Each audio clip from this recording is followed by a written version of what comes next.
Buonasera da Sicilia 24, vediamo insieme i titoli di questa edizione. Dopo il sequestro di altri 6 traghetti e la Caronte Tourist, cresce l'apprensione degli operatori turistici e dei residenti alle isole minori per le corse ridotte e i collegamenti a rischio. La società di navigazione preannuncia ricorso. In cambio di mazzette avrebbero certificato false invalidità, 6 arresti a Palermo ai domiciliari, pure un dirigente dell'ASP ed assessore comunale a Partinico. Al vaglio degli inquirenti centinaia di pratiche. Per i familiari si tratterebbe di un nuovo caso Cucchi. Nel 2019 il 42enne Enrico Lombardo morì per un malore improvviso durante un fermo nel Messinese. Venerdì il caso approda in Cassazione. Maturità è la notte prima degli esami, impazza il tototema, domani la prima prova scritta per 48.000 studenti siciliani. Calcio, ACR Messina appesa un filo. Alla società del presidente Sciotto restano poche ore per evitare l'esclusione dal prossimo campionato di Serie C. Ancora da perfezionare la pratica per l'iscrizione.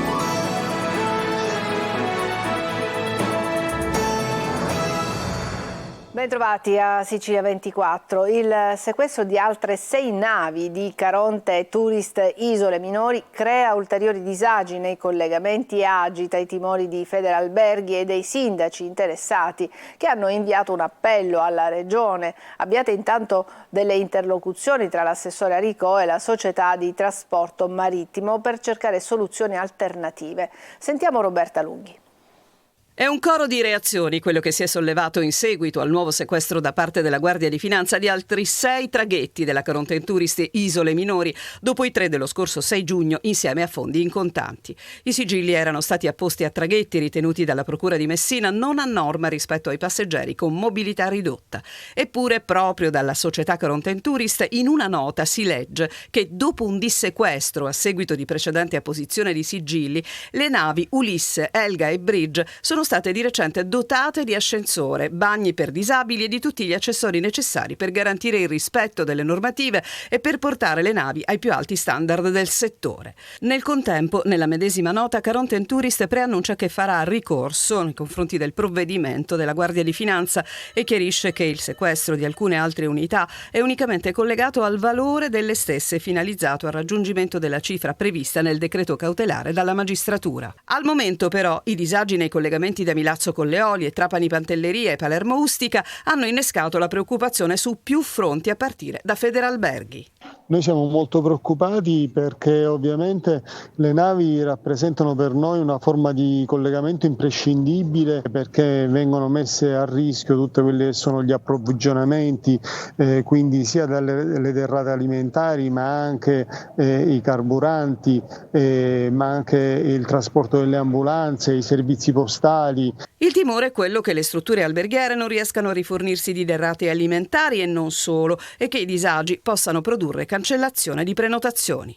Fortunatamente ancora non abbiamo prenotazioni annullate, però posso dirvi che già dei mezzi con le derrate alimentari sono rimaste bloccate e questi stanno già creando delle difficoltà tanto ai ristoratori quanto alle strutture alberghiere. In una nota congiunta, intanto, i sindaci degli 8 comuni coinvolti lanciano un appello alle istituzioni nazionali e regionali per palesare i timori in merito al rifornimento dei generi di prima necessità per la sopravvivenza delle popolazioni isolane e per il sostegno al fragile tessuto economico e sociale. Sul tema si è espresso l'assessore regionale delle infrastrutture e dei trasporti, Alessandro Aricò, che in un comunicato dichiara di avere attivato i contatti con la compagnia di navigazione e con l'amministratore giudiziario nominato dalla Procura della Repubblica di Messina per verificare come garantire il servizio dei traghetti per le isole minori e non creare disagi a residenti e turisti. Aggiunge inoltre che, a seguito di tali interlocuzioni, la Caronte ha già annunciato l'utilizzo di un traghetto alternativo per il collegamento Trapani-Pantelleria. Chiedevano soldi e regali per far ottenere a persone che non ne avevano i requisiti il certificato di invalidità. In alcuni casi falsificavano perfino i documenti. Finiscono ai domiciliari un assessore comunale di Partinico, appartenente alla DC Nuova, che lo ha già sospeso al partito, e i responsabili di 2 commissioni mediche dell'INPS e inoltre anche il titolare di un CAF della provincia di Palermo. Manlio Viola. Falsi verbali per far ottenere a pagamento l'invalidità a chi non ne aveva diritto. È il nuovo scandalo scoperto dalla Guardia di Finanza, che ha ristretto agli arresti domiciliari 6 persone, fra cui anche un assessore comunale della DC Nuova a Partinico, in provincia di Palermo. Gli indagati sono Agostino Genova, 70 anni, proprio di Partinico, paese nel quale è assessore comunale. È accusato quale coordinatore degli uffici invalidi civili dell'ASP di Palermo, nonché presidente della Commissione Invalidi Civili e della Commissione Ciechi Civili, con l'accusa di corruzione e falso in atto pubblico. Il suo partito lo ha immediatamente sospeso. Gli altri indagati sono Rosario Cammalleri, medico di 74 anni, Pietra Di Fiore, 70 anni, Tiziana Guadalupi, 72, Carlos Battaglia, 58 anni, venezuelano, residente a San Giuseppe Jato, sempre in provincia di Palermo, tutti accusati di corruzione, come anche il rappresentante di un CAF, sempre di San Giuseppe Jato, Calogero Randazzo, di 48 anni. Secondo le indagini, Agostino Genova, in cambio di denaro e altre utilità, avrebbe redatto, anche attraverso documentazione falsa, verbali di riconoscimento di invalidità senza la necessaria verifica dei requisiti previsti. Decine di migliaia di euro in contanti e orologi di valore, tra cui diversi Rolex, sono stati trovati nel corso di una perquisizione a casa sua. Non hanno freni gli indagati nelle intercettazioni. Agostino Genova viene ascoltato dagli inquirenti mentre un gioielliere dice: non trovo un bracciale, oggetto prezioso che gli verrà regalato subito dopo. A una donna chiede 4.000 euro. Chi te l'ha fatto avere l'accompagnamento, le dice. Dalle intercettazioni, scrive il GIP, emerge un sistema consolidato di corruttele che era la regola ormai da decenni. Sarebbe stato scoperto un tariffario preteso dal dirigente medico per l'istruttore delle pratiche di invalidità, in assoluta autonomia, senza il visto collegiale delle commissioni, violando così anche il regolamento e le procedure. Uno scandalo che sembra essere soltanto alle mosse iniziali. Al vaglio degli investigatori, infatti, ci sono centinaia di pratiche di invalidità che si pensa siano state ottenute in questo modo. Un giovane di 24 anni è stato denunciato dai carabinieri di Acireale per avere scippato in via Paolo Basta un uomo di 52 anni non vedente. Le fasi dello scippo sono state immortalate in un video nel quale si vede il 24enne che si avvicina alla vittima mentre attraversa la strada sulle strisce insieme al suo fedele cane Guida e con un gesto fulmineo gli strappa violentemente un borsello dalle mani, rischiando di farlo cadere a terra. Nel marsupio erano custodite alcune centinaia di euro, effetti personali e 3 telefoni cellulari per lui di fondamentale importanza, poiché utilizzabili attraverso una particolare attivazione vocale.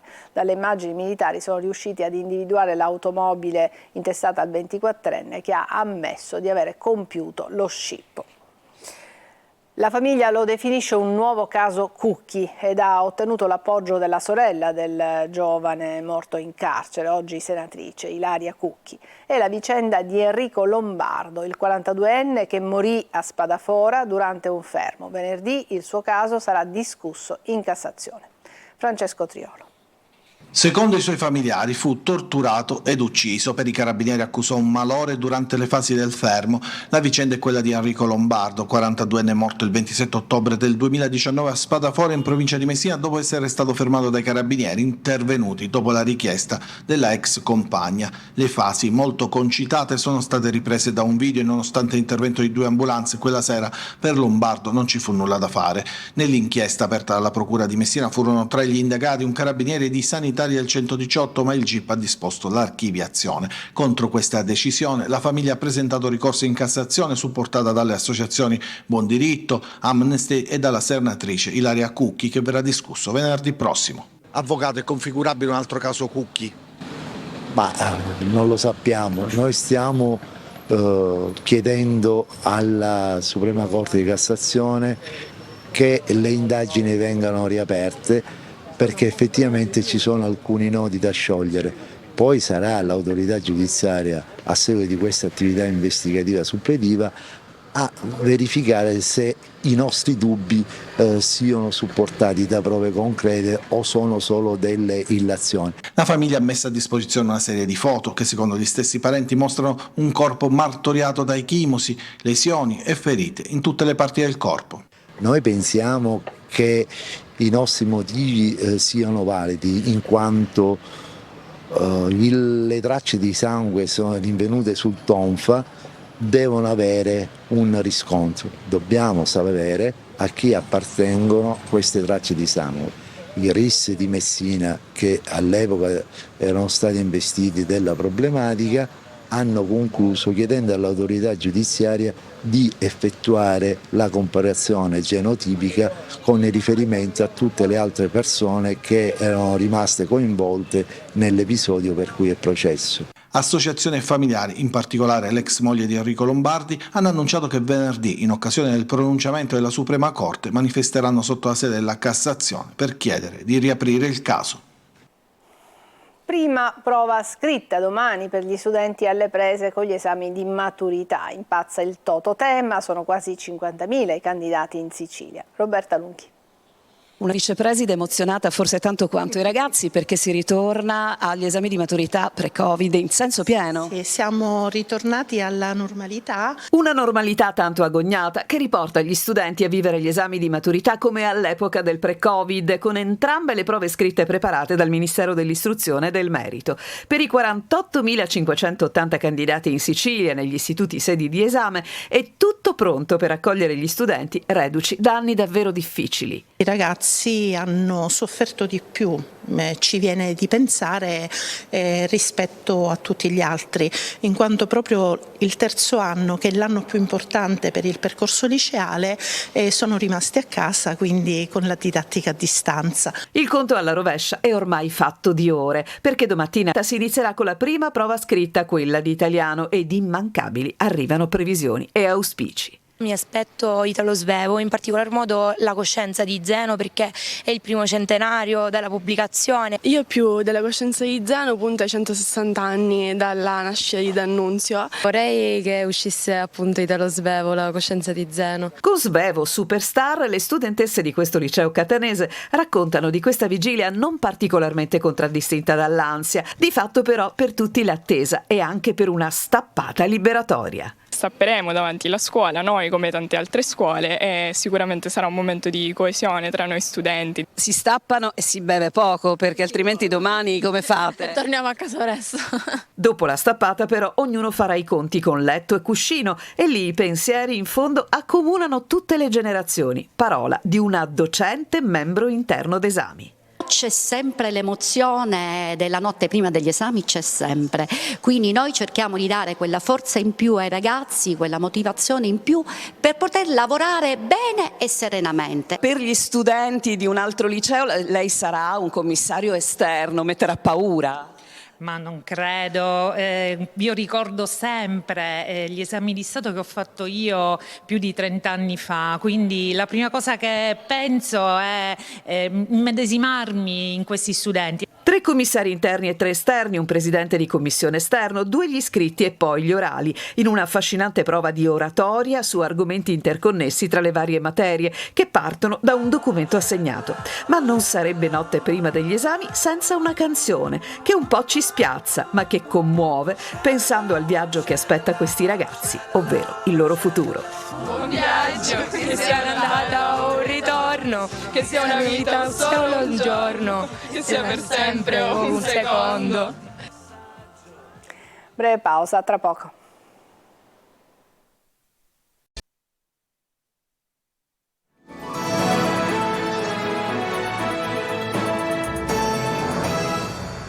Eccoci rientrati in studio, seconda parte di Sicilia 24. È guerra aperta tra il sindaco di Taormina e la regione sui grandi eventi e sul futuro di Tao Arte. Il Consiglio Comunale ha deliberato infatti l'uscita del comune dalla fondazione. Francesco Triolo. Ormai tra Cateno De Luca, sindaco di Taormina, e la regione Sicilia è guerra aperta, il fronte caldo è sempre quello degli eventi. Ieri sera il Consiglio Comunale di Taormina ha deliberato l'uscita del comune dalla fondazione Tao Arte e revocato il bene concesso, ovvero l'ex pretura dove sorgeva la Casa del Cinema, dando il via a quello che dovrà essere, nelle intenzioni della nuova amministrazione della Perla, una fondazione tutta nuova. Una decisione che lascia di fatto solo la regione Sicilia come socio, visto che 1 anno e mezzo fa lo stesso De Luca, allora sindaco di Messina, aveva forzato la mano per far uscire anche il comune di Messina dalla fondazione Tao Arte.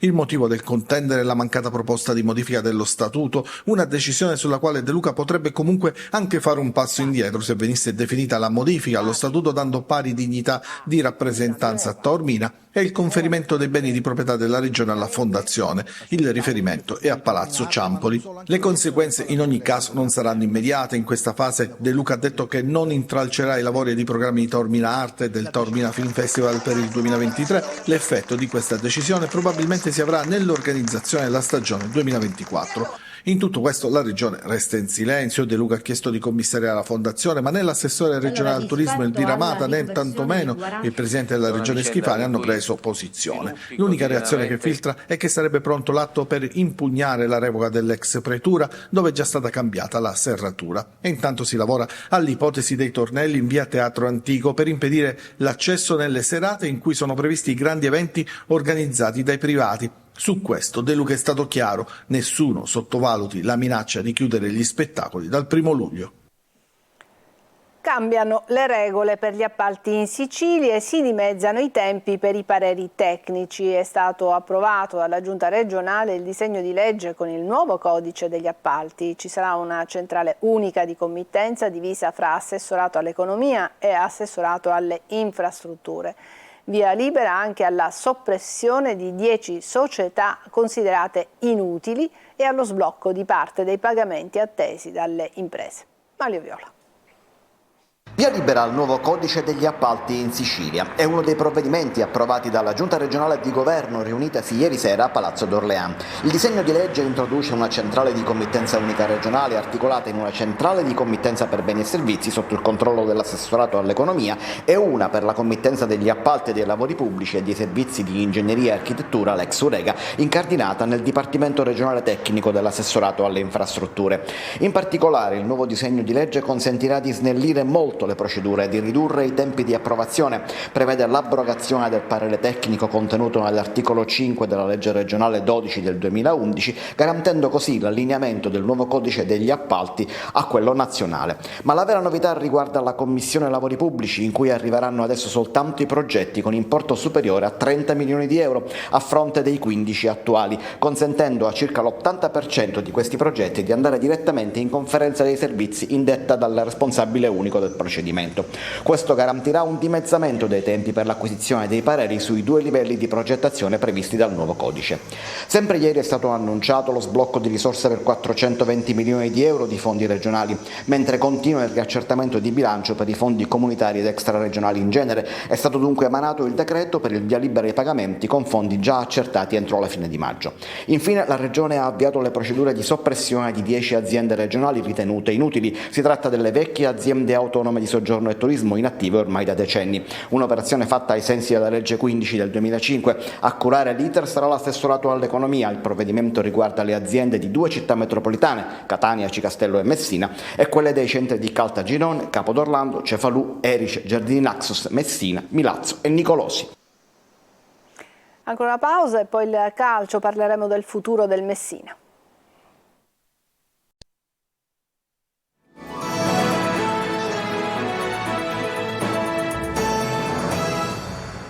Ed eccoci alla pagina sportiva. A mezzanotte scadranno i termini per l'iscrizione al campionato di Serie C. I tifosi attendono con ansia di conoscere il futuro del Messina, ma da parte della dirigenza giallorossa non trapela alcuna notizia.